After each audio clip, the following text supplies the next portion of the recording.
Hello, everyone, and thank you for joining us today. Thank you, Packnest, for giving us this opportunity to have this and being able to listen to such insightful conversations from morning. And I'm feeling very privileged to be sitting with these eminent speakers here with me on the stage. The topic that we are discussing is, of course, very critical for a sustainable environment. And if we really move towards the circular economy, maybe in upcoming years, if we really want to achieve that target, then I think this plays a very crucial role in that. So, on the same note, my first question is to you, Dr. Chaturvedi. How India is moving from a linear to a circular economy to achieve the net zero target by 2070?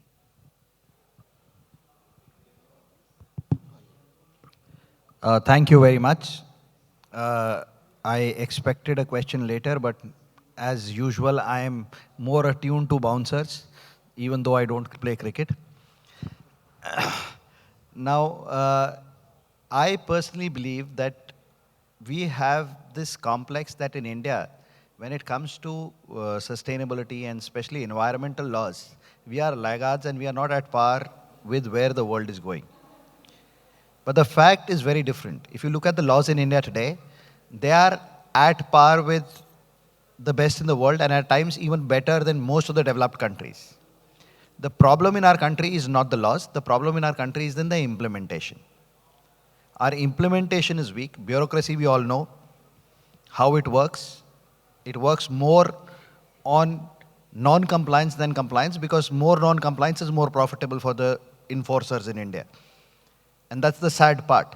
But the good part which has happened is that while the waste management rules are focused on regulation and compliance, where regulation and questioning is there, you have now have a digital portal which makes it much more easier and transparent. You have at the back of it things like the BRSR, which are voluntary disclosures. So whatever you're doing, you're also disclosing voluntarily. And because they are voluntary, the chances of them not being true are less. So you are encouraged to show what you're doing. And because what you're showing is there in public domain, it automatically has to be compliant. Otherwise, anyone can question you. So I think we should be very proud of where our country is in terms of waste management rules and waste management compliance. Thank you. Thank you so much for that answer, sir. My next question is to Mr. Vijay. Mr. Vijay, do you find any changes in India after the packaging waste management rules came into the picture? And if you can highlight some of those changes for us. Thank you, and good evening, everyone. Uh, the first, the changes, apart from the ground changes or the reality which has happened, like the ban on single-use plastic, the more important changes, what I can see over here right now is the transparency which has come into the picture right now. So each and every organization are now disclosing their plastic usage and now are more transparent in terms of declaring their plastic usage and the measures what they are taking right now to compensate or to be more sustainable. Secondly, the sustainability has become a core part of discussion in every development, in every organization. So earlier, the organization were more into kind of a business only. Now, slowly and steadily, the sustainability or the environment is getting into the discussion in the organization, which is one of the positive part what the PWM rule has like given to the uh, to this to the environment or to the world. I say, thanks. Thank you. Sir, Tushar, sir, what is your thought on that topic? Yes, first of all, I'd like to thank the organizer of PackNest and moderator Surbi and all our eminent panelists, stalwarts from different industries. So I think rightly says, just I'm picked up from the balance points. If you see the scenario in India started with the PWM release, started from 1999. There are a lot of amendments happen next 2011, 2016, 2018, 2019, 2021 portal into came into picture. And the last modification, last amendments done in 14th of February 2024. The kind of momentum India has takes place in the last 2 to 3 years, particularly in the segments of EPR and plastic, that is visible at least in the market. If you see, nobody was talking about this EPR 2 3 years back. Everybody was doing it in the informal way. Now, number one, things comes into in a formal way. CPCB has made the portal. In 2021, only 321 brand owners have registered on the portal. And today, 40,000 producers and brand owners registered on the portal. That sees a dramatic change from 2021 to 24. That means everybody come forward to register on the portal, kind of a transparency is there. And you see, if you are talking about last 10 years, people are talking about smart cities, Swachh Bharat Abhijan, net zero, plastics on EPR. Why this thing is stunk on? Because again, to achieve the target of net zero, 2.0, which has already you are declared in the global platform. And the way India is progressing, if you see last 2 to 4 years, everybody you are sitting in the room, it's phenomenal. Nowhere in the developed countries also achieving such kind of targets, the way India is moving. Though India is a big country and the highest population, but still the kind of challenge in India in taking and the way it's progressing for last 2 to 3 years, I think it is no words to say that. And the other rules and regulations which is going to implement in the coming year and next year, that is also in terms of reuse, in terms of recycling, in terms of plastic content. If you see, there are a lot of exciting things is coming to that, where there is a challenge, there is an opportunity, and there are a lot of opportunity also there. People get involved with a different kind of stakeholders, whether brand owners, producer, rack pickers, so and so. So we should feel proud that the movement of India, not only in EPR and plastic, EPR in other segments also moving parallelly, and it's moving in a very right direction. Thank you. Thank you so much. And Mr. Amit, what do you think? What are the key components of this sustainability and EPR when it comes to FMCG and pharma sectors? Thanks. So first, say thanks to organizer and all audience. And now the main topic is that the EPR. So till morning and now evening we are discussing the main concept is the EPR. So EPR is the extended producer responsibility. So under this concept, our government has made some rules and regulations, and this rule and regulation is applicable to all the pharma and the food sector. So the EPR in this concept, this is the waste and pollution management is there, and that concept encourages to industries to develop and to design their product is the more sustainable and the recyclable. And next part is there under the EPR. They encourage to industry to develop and to design their product.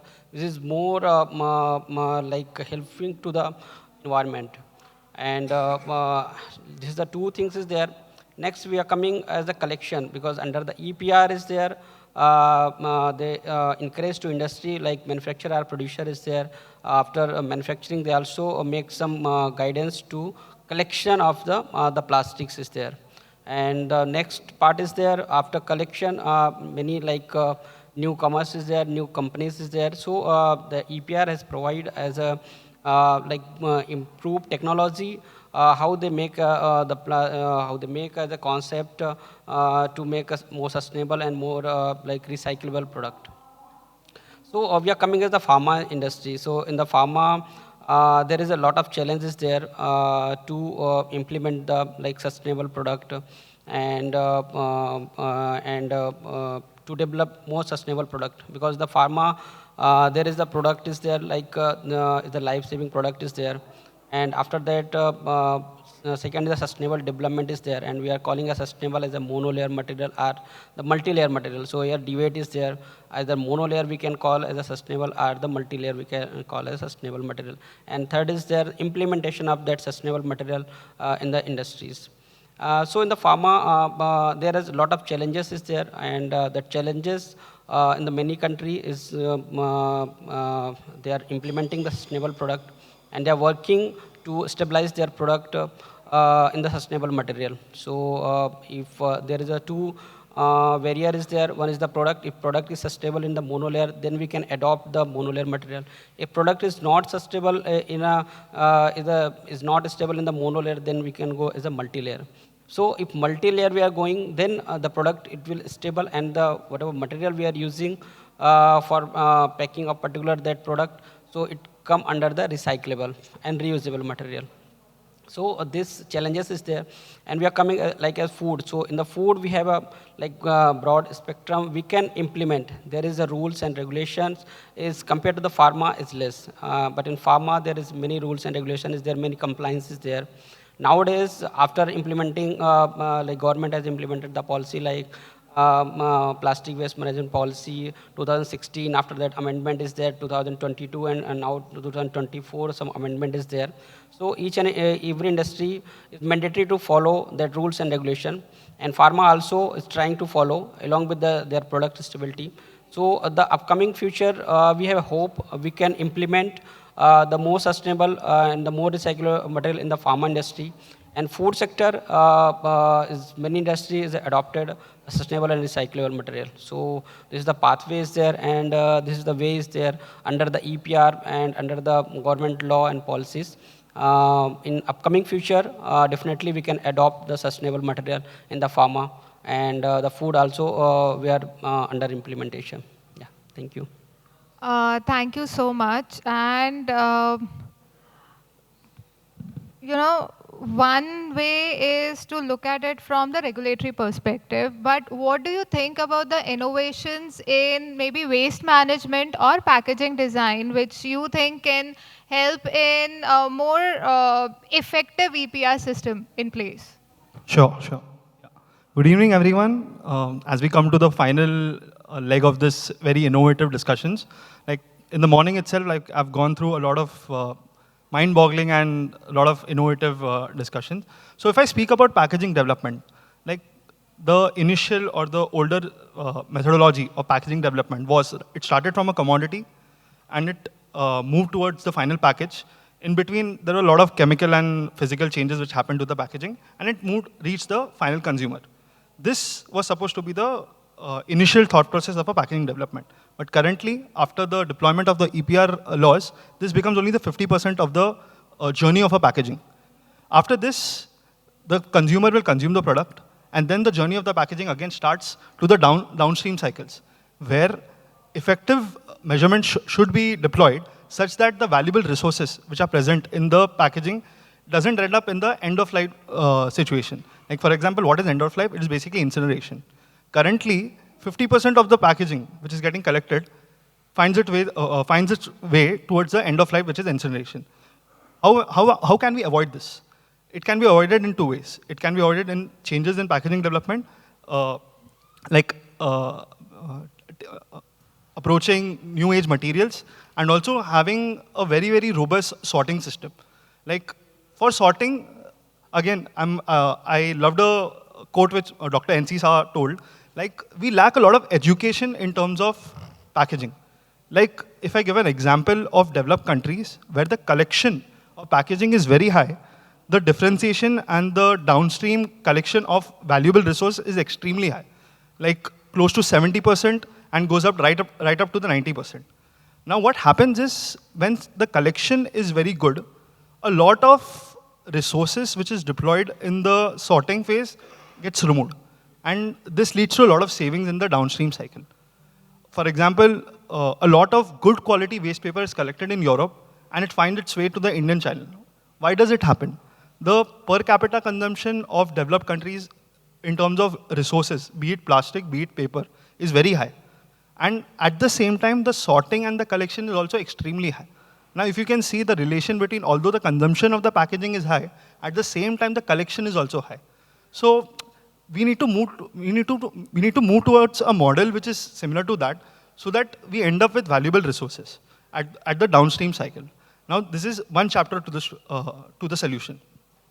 Another important parameter which I'm going to speak about is innovations in packaging. Again, I'd like to take two references from European countries, and also like to give examples with something which has happened in the Indian diaspora also. Now, speaking about Europe, this law or this change in packaging, tethered caps, it has been found to be implemented starting from this year, and it will take a gradual 3-year or 4-year course, because it involves a lot of changes in the machinery as well as in the primary design of the packaging and the cap. Now, what happens over here is the collection of any waste, it works on the principle of weight. Now, items like caps or low grammage item has a very high tendency of getting littered. Now, this type of innovation helps us to avoid littering. But at the same time, there are two disadvantages which I'll say which comes up to this, is that the end consumer will start using a package which he's not used to. Like, the cap will be attached to the bottle, and while using it, he might find it unfamiliar, because he's used to this model of bottle and cap since the last 30 or 40 years. It is something which it will change, it will take a change over a course of years. The second innovation which I've seen, which is picking up globally, is a concept, like, it has not started on a very large scale. It's still in a very pilot scale, but something called as Holy Grail 2.0. Now, what is this innovation? It's basically incorporating a digital watermark into different kind of packaging materials. Now, what it will help is, in the morning, there was a concept called as digital passport. So this kind of thing will actually come into play, and this multiple iterations of the trials have been done.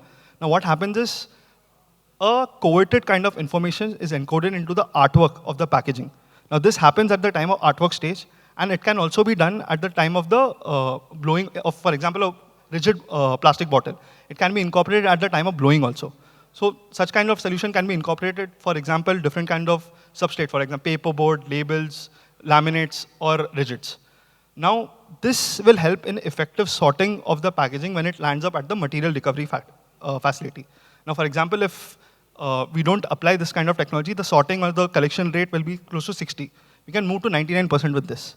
But again, a lot of investments in terms of technology has to be done, which at the moment, sad to say that we are not at this stage in terms of India. Now, speaking about this, the current recycling ecosystem in India, if I talk about in terms of capacity, it's close to 4.7 million tons. You can correct me if I'm wrong. And a lot of this is basically downcycling of the plastic. We need to move towards technologies which help us to actually develop novel technology, like novel feedstocks which can be actually used for non-food applications. Again, I'd like to quote Sir, like, he was against the use of recyclates in food, because we don't have the technology at the moment to ensure 100% sanitization of the plastic product. But at the same time, this feedstock can also be used for non-food applications, where I feel it is a lovely application. And this is the third application which I'm going to talk about, which is part of the Indian diaspora, is moving from plastics to other kind of raw materials. For example, paper. This concept is called as paperization. Like, a lot of brands are moving from plastic to paper. And also bio-based feedstocks like PLA, PBAT, PBT, and new age technology like aqueous coating. This technology which is rapidly picking up in India, and it is soon to be replacing the PE-coated board, which the government of India has more or less banned. And also finally, as Param told in a previous discussion, molded fiber is another technology which is supposed to disrupt your traditional littering kind of plastic, for example, polystyrene, PET or PP, which is found to be used rapidly in the ecosystem in which I am working with, which is the restaurant business. So these kind of innovation, these kind of technology can be used to disrupt the entire ecosystem, at the same time ensure that we are complying in the sustainable manner. Thank you. Thank you. Quite interesting. Mr. Vijay, talking about the regulation and then the innovation. Now, what do you foresee as the challenges for implementing all these? If I have to ask you about the upcoming years, let's say 25, 26, what do you foresee as the challenges about these? So, thanks. India is a very large market and very geographically also very diverse. So, in India, if you see one single solution doesn't work everywhere. So, if you see, there are 2 points. First is being a very large market, India has a very good appetite for plastics. And if we are going to implement PCR, then India will have a very good appetite for PCR also. So getting that good quality PCR consistently available whole year round the clock for everyone will be a biggest challenge. So once you start developing your packaging, I'll speak in terms of a development also a bit. Once you start developing your packaging, you develop your packaging and product compatibility considering some of the biggest vendors or the PCR suppliers. But once you have no availability and there are laws which states that you have to minimum use the PCR, then you have to go towards the smaller suppliers who are not yet being registered or who are not yet being qualified by you. So that becomes a little bit tricky going forward. Secondly, once you see it's a very large, geographically very different, you can have a temperature ranging from minus to a plus of 50. So getting a consistent quality which works across all the geographies and in a single step solution is very difficult. So that are the multiple challenges. Then getting a very good consistent supply with respect to your product, because your product is still not developed for the PCR. You're having an age-old product which is still running in the market. So overnight you cannot go and change your product. So you have to adapt your packaging to your product. And if with that change you cannot, the compatibility of the product with the packaging and all those safety related testings and everything has to be cleared and each time. So because the PCR is coming from a recycled material, so you don't have a consistent control over the raw materials. So getting that consistent quality is challenging. Secondly, the acceptance of PCR material across the industry, across the in the 3 levels, I would say. First of all, the product managers who are not very happy with the PCR material because they want their product to be as good as what they have developed. So they are very much scared about what the PCR will do to their product, how their product will behave over a time in the PCR. So getting an acceptability with the product managers, getting acceptability with the brand managers, because PCR materials are not as, if we say an example of a PET PCR, they are not as transparent as the virgin PET. So the aesthetic of the packaging changes. And with that change in the aesthetics, the brand managers are not very happy about it. So that's the second challenge. Third challenge will be that the colors may vary lot to lot. So then there will be a confusion created in the mind of a consumer who can see 2 or 3 different lot of bottles with a different kind of a shade.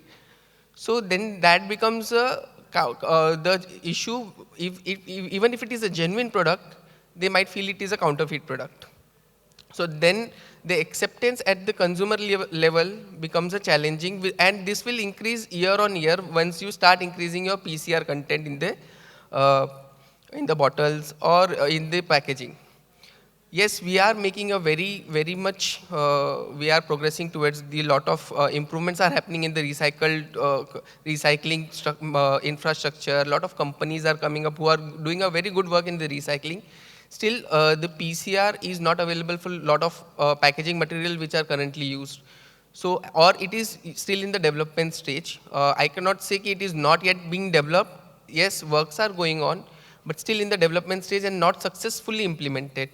So if you are implementing PCR in the bottle but not in the cap, so then also the purpose is defeated because your whole packaging is not PCR compliant. Secondly, after those development, again you have to go complete cycle where you have to again get your product in the shelf, get the market acceptance for your product. And that will change again the next year once the rules comes for a higher PCR content. So that is also very challenging. Apart from this, the quality of PCR, there is no clarity on the regulations. If you are using suppose you are using some imported material, or if you are importing a plastic. So if you are importing a PCR plastics, then that doesn't make sense. If you are considering your country as a organization, then that doesn't make sense because you are importing anyways plastic. So this limits the packaging development or the usage of different kind of a PCR which are available in the international market but not available in the Indian market. So these are the few of the challenges in terms of development. Supply chain challenges are though very differently, where the cleaning, sorting, like earlier said, the infrastructure and development is still going on, but still we are lagging behind in terms of sorting itself, where we do not have basic sorting facilities or segregation facilities available with us. So if we overcome those challenges, then I see the plan which we have, the aspirations which we have to become a circular economy will happen. Otherwise, then there will be a tough task and we have to roll up our sleeves and start working towards it more diligently. Very true. Dr. Chaturvedi, but recycling or EPR is not a one man's job. So, what do you think? What are the best practices to bring all the stakeholders together? You know, the producer, the waste recyclers, and most importantly, the unorganized sector. How can we bring them together? Thank you. I can see the level of interest. Is the audience aware of the plastic waste management rules? Can I see, please have a show of hands? How many of you are aware of the rules? Oh, and how many of you are actually engaged in jobs related to those rules? Okay, a very small percentage. So, ma'am, I'll just take liberty of explaining this in a very short thing. See, the plastic waste management rules say that if I'm making this bottle, right from the guy who created the PET, to the person who molded it, to the person who bought this bottle, put in a label, put in his product and sold it to the market, everyone is responsible that this does not stay littered in the environment and it is retrieved and recycled. Now that's the basic premise of these plastic waste management rules. And again, any rule has its own complexity, which is what we spoke about. Now, coming to the specific question, I have a very strong view when it comes to something which is sustainable, something which is more driven from the heart, which is the right thing to do. It needs to be followed in spirit, not the letter. And I give this example. If you make a law that Ankur Chaturvedi sitting here should be wearing specs, am I compliant with the law? Very mild yes, but yes. Can I have, there needs to be courage of conviction. We cannot have PwC without courage of conviction. So is Ankur Chaturvedi compliant? What about now? Now that's the difference when we try to enforce from top down. You end up wearing specs like this. And for this to really work, we need to see beyond just costs. We need to see how everyone, starting from the NGOs, to the government bodies, to the brand owners, to the plastic producers, the molders, everyone, how they do not get impacted or they get impacted positively. If as a brand owner, I say that if I am responsible for recycling this, I will try to recycle this at the least cost. Obviously, I'm in business, so I want to focus on the least cost. But if that least cost becomes unviable for the person doing the other jobs, then this least cost is going to be very, very expensive for me. And that is where everyone needs to work together. And this needs to come more from collaboration, more from a collective approach to a problem, because the problem is not one person. And I again ask this question. Plastic today, when it comes to pollution, environmental pollution, plastic is the biggest problem. How many people agree? Plastic is the biggest problem for environment. I absolutely disagree. Plastic does not create pollution. People do. And that is what we need to look at. Thank you.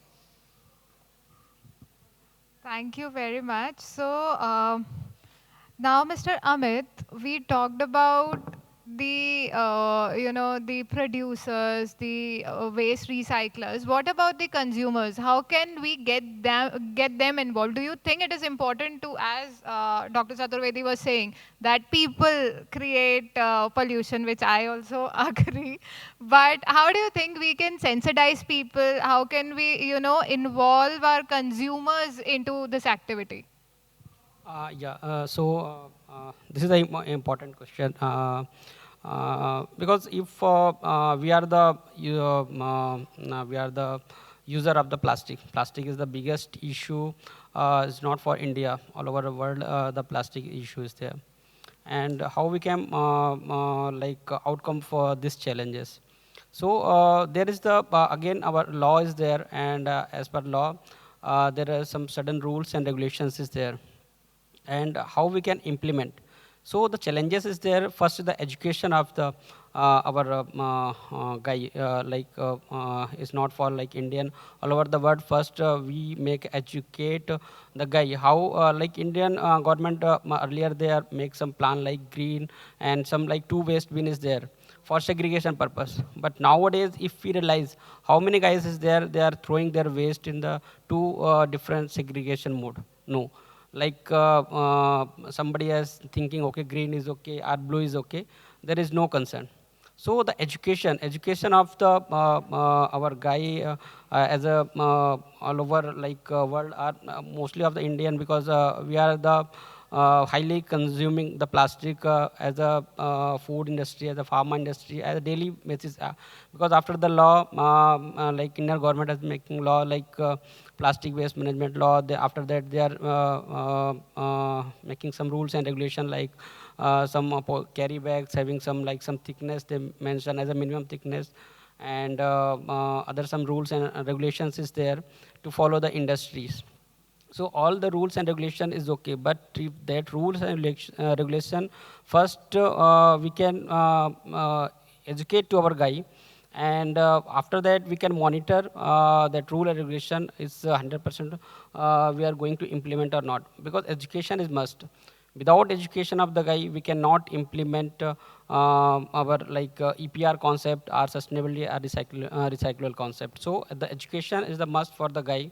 And after that education, second is there are the government rules and regulation there. So government has already make some policies, and then some producer is there. That producer having some the rigidness to accept the sustainability concept, because having some the financial support. So the government has take some actions or some support to the like some organization they can support, and they can like government and the organization as a joint venture, they can implement the sustainability concept. So as for our thought, like education is mandatory to the Indian guy to implement this concept. Yeah. Thank you very much. Mr. Tushar, so talking on the same lines, how do you think the IEC, the three key pillars, the information, education, and communication, how does this play, what is its role in, bringing this or making this EPR a success? This is very important questions. Why I'm telling you, taking this point of Dr. Chaturvedi, what he told that, and absolutely okay. And just correlate to that point, similar question had, why this thing is important I see in any of the, what is in EPR and any of the information, education and communication. One point I liked it, as Dr. Chaturvedi told that, plastic is not the polluter. Who is polluting? We.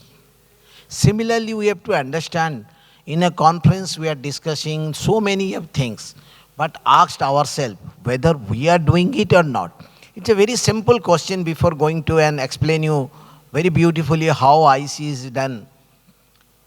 First question, we already discussed that by 2070 we have to achieve net zero. People understand, are sitting here, stalwarts from different industry. You tell me, I have counted 35 people are sitting here. Just raise your hands. How many people came here with public transport? Just tell me. 35 people are here. Just I will count. Public transport. 1, 2, 3, 4, 5, 6, 7, maybe 8. So I am going by your numbers. So here is the question is around why IC is required. We are talking about net zero. And we're talking about how net zero will do, reduction of carbon footprint. Problem is that, again, awareness among ourselves. When is come the IC, first is information, second is education. We all are very, very literate people, highly educated people. But we are talking about in the conference net zero.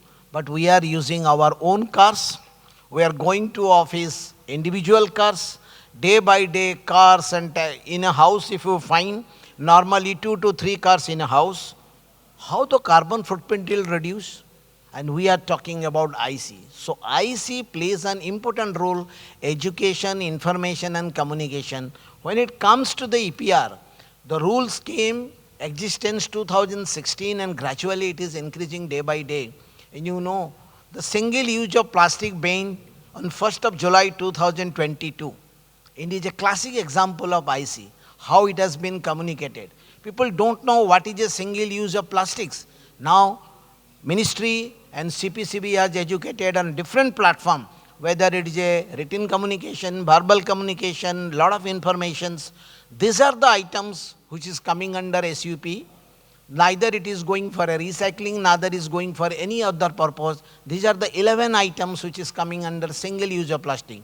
This is a classic information of educating the people, either it is any of the media form, any of the printing media, in the communication form. This is the way. Second, when you are talking about information and communication, and you know there are a lot of challenges in EPR parts also.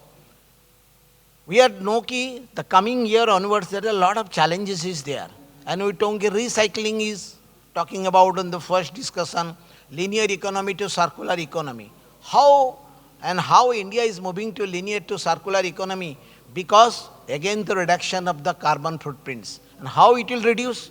You know this PET bottle is a fantastic plastic. More than 90% is collected and going for a recycling. And other plastics if you're talking about, if you cannot find this bottle in the road, you will find other plastics which is not recycling, which is going for co-processing, cement industry, road construction. That is called a linear economy. The rule next year onwards already informed to everybody that every year the recycling percentage will increase. This year the recycling percentage 50, 30, 30 and 50. In a very short, category 1, category 2, category 3, category 4, I need not to explain. Every year 10% will increase. Means after 10 years you find everything is going for recycling. Second, when you are talking about recycled content, I think RPET people are talking about. Here we are using the bottles. I can give you the rule is framed by Ministry of Environment and Forest. By next 10 years, starting from next year, the recycle plant percentage plus category 1 is 30, category 2 is 10 and category 3 is 5%. Every year 10% increase. Next 10 years, the bottle we are using, drinking bottle, after 10 years using every bottle is a recycled bottle. People has to adapt this. This required awareness. So we have to, why we have to use the recycled bottle? You have to understand it is called consumer awareness. Again, the IC activity plays an important role. If you don't go by this recycled bottle, you will be never achieve 2070 net zero will never achieve. More and more recycle, the carbon footprint will reduce, the virgin plastic will reduce, the recycled plastic bottle will come into picture. So IC plays an important role in any of the activity, whether you go for this plastic EPR, battery EPR, EPR, unless you know the things. Today also, if you know, Ministry are framed a different rules and regulation, and those who are day-to-day operation involved in EPR, they knows it. Center is forming one rules, and if you go to different state pollution control board, they are asking something different, which is out of the law. This is contradictory. It is again need a IC information. All the people said, if it is a law mandated by the central government or mandated by Ministry of Environment, that was geographical neutral things in plastic, but state, many of the state is asking, it's required from our state, how much collection we have done. Just I am giving 1, 2, 3 examples how IC plays an important role, not only for the consumers, but also for the statutory bodies, but also rag pickers. Rag pickers is also important thing because source segregation is a very important thing. We are talking about this. Without source segregation, you cannot, I think, packaging part you discussing, packaging lot of category 2, stretch wrap, sink wrap, lot of materials is there. It is very difficult to get the recycled content or the resin because the collection of the material is highly difficult. So conclude this point, I see in any of the activity how plays an important role. Just I am concluded with giving some examples, and that is where we have to educate ourselves. If you want to do change of the nation, change ourselves starts from our home. This is at least my advice to in this forum. If you need to do to net zero emission, we should see in a month how much we are using the public transport, how much we are sitting inside the house without ACs, and that's really helpful, the commitment to achieve the nation's target of 2070 net zero. Thank you.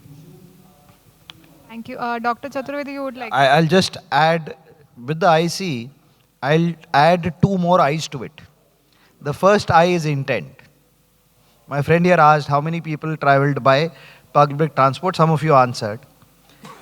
Now, if I want to show myself as a responsible citizen and a sustainable person, I can raise my hand or not, depending on what it is. Intent is important, that whether I want to be there. Now, I raise my hand. He asked a question, how many people traveled here by public transport? Now, if you ask here, that is from the airport to here, I traveled by a cab, which is about, I think, airport to here would be about 10 kilometers or whatever, 5, 10 kilometers, whatever. But I traveled almost 2,000 kilometers by public transport. I traveled by air. So I can say that I traveled by air, that's public transport. That I traveled by Indigo airline, public transport, cannot be any worse. But that is where the integrity part comes in. The question was from the environmental perspective. So even though I didn't, of course, people could travel by private jet. I really aspire to be there one day. I don't know whether I will or not. But the integrity part, the question was, I can raise my hand and clearly prove that I traveled by public transport because I traveled by air. But that is not the right answer to his question if I put integrity there. So intent and integrity are very important when we are trying to do responsible things. And we are talking about extended producer responsibility. So responsible things need to be done with intent and integrity. Thank you very much. And Mr. Rohit, my last question to you before we open the session for the question and answers. So basically EPR or the recycling is an added cost to a business. How can we strategically offset that cost and still be profitable and also compliant with the regulation? See, the answer to that is in 4 simple words: reduce, reuse, recycle, and rethink. Like, it is so simple that it becomes a little bit complicated. Like, I'd like to just touch base on all these 4 words. Like, in terms of reduce, like, you're reducing the overall packaging which is used. Like even if you go to any of your supermarkets, a lot of redundant packaging is being used. and which for now, the current EPR framework is built in such a way that plastics are getting targeted. But come 2026, all the packaging materials, for example, paper, metal, and glass, are going to fall under the purview of EPR. When a framework like this comes into play, a packaging designer or a producer or a brand owner has to think holistically what kind of packaging he's putting into the environment. It will not work just by mitigating. Currently, I'm using plastic. I might as well use paper. I'll save the cost on plastic. It will not work like that. You will have to really rethink the wheel, really follow value engineering, and actually reduce the overall packaging consumption which is required for any product. Talking about reuse, again, this is something which is widely practiced in industrial hubs, but it can also be practiced for FMCGs, food services. But the model which will be used will vary depending on case-to-case basis. Like, and we can go with a closed-loop model, having a very, very tight controls in terms of sanitation, for example, for food services or returning systems.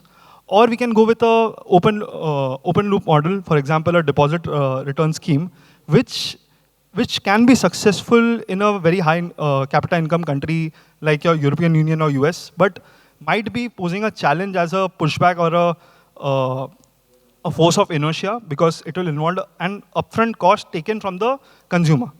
But again, the fundamental of reuse is fantastic, because as you compound on the reuse of the packaging, the overall waste generated will start going down.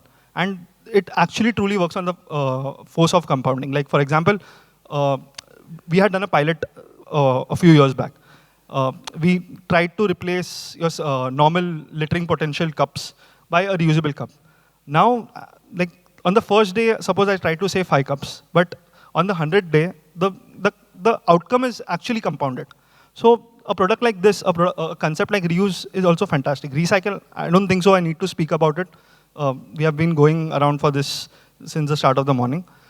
Again, lastly, rethink.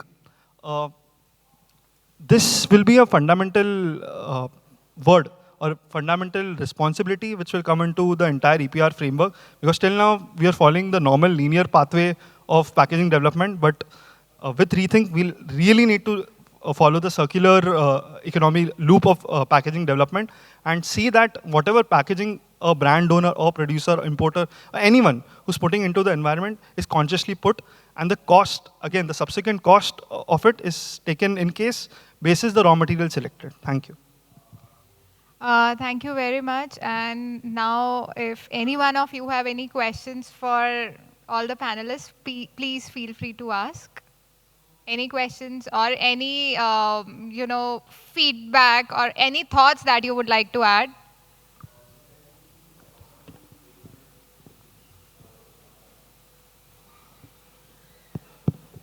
Hi, I'm Anhata from What Packaging. My question is about the updation to the EPR guidelines that was released last week. It's a proposal that will take effect in 2026. One is a request to touch upon that, and two is the onus of what we're talking about, this information, education, communication thing, the onus of carbon footprint on an individual versus a corporation.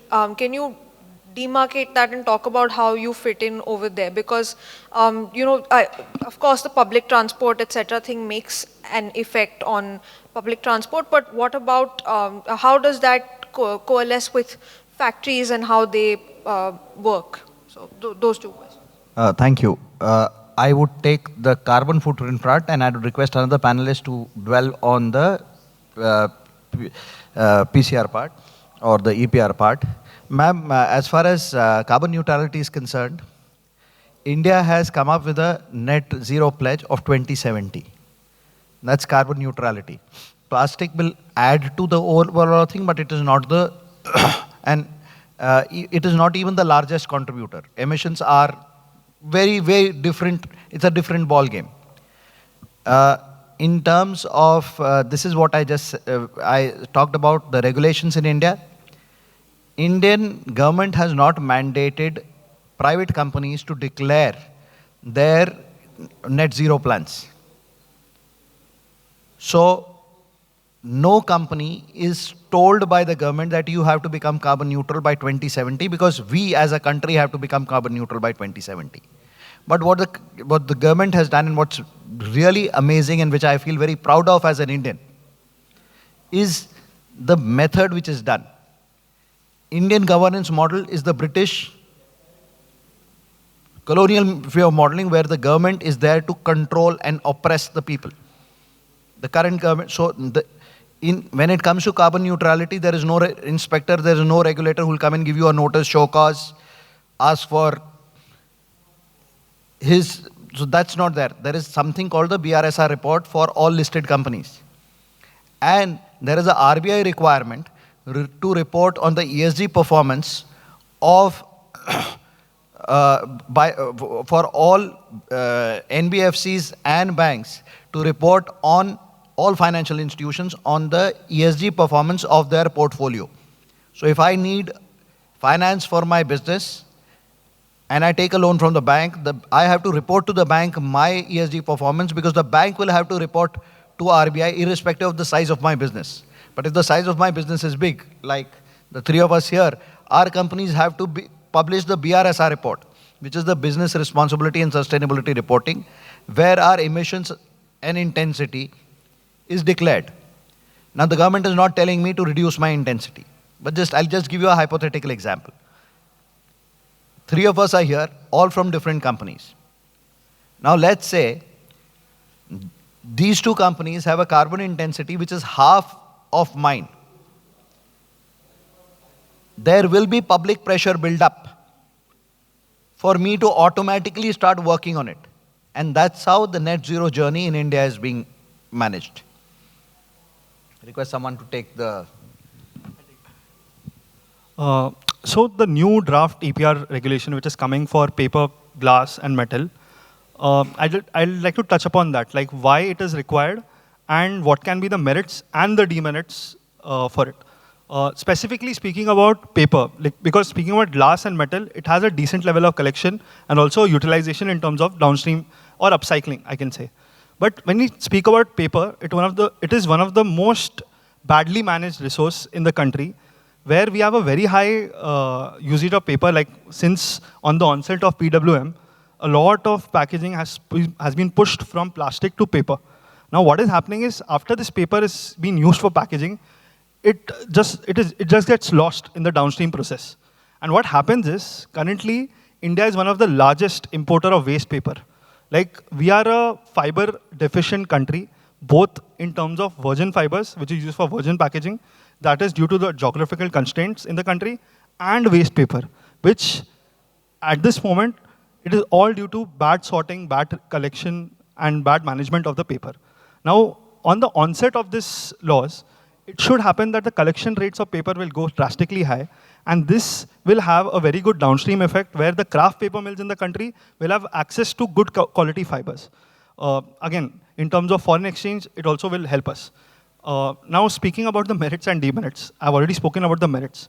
Now, the problem or the demerits which will end up, we can take a notion from what happened in the PWM. Like when the law was passed, there was a lot of confusion in terms of how the credits will be calculated. Now, the biggest challenge over here will be all types of credits are calculated basis weight.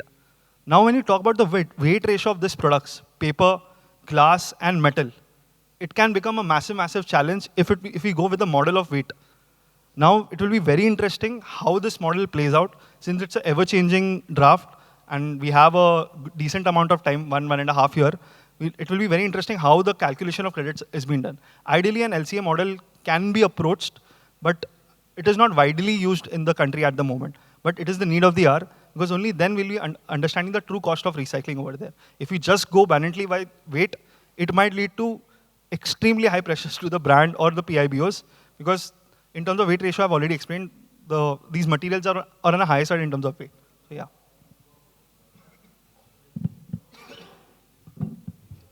Do we have any other question? No? All right. So thank you very much, everyone who has been here listening to us so patiently. And thank you very much, all the panelist members. It has been really wonderful interacting with you all. Thank you.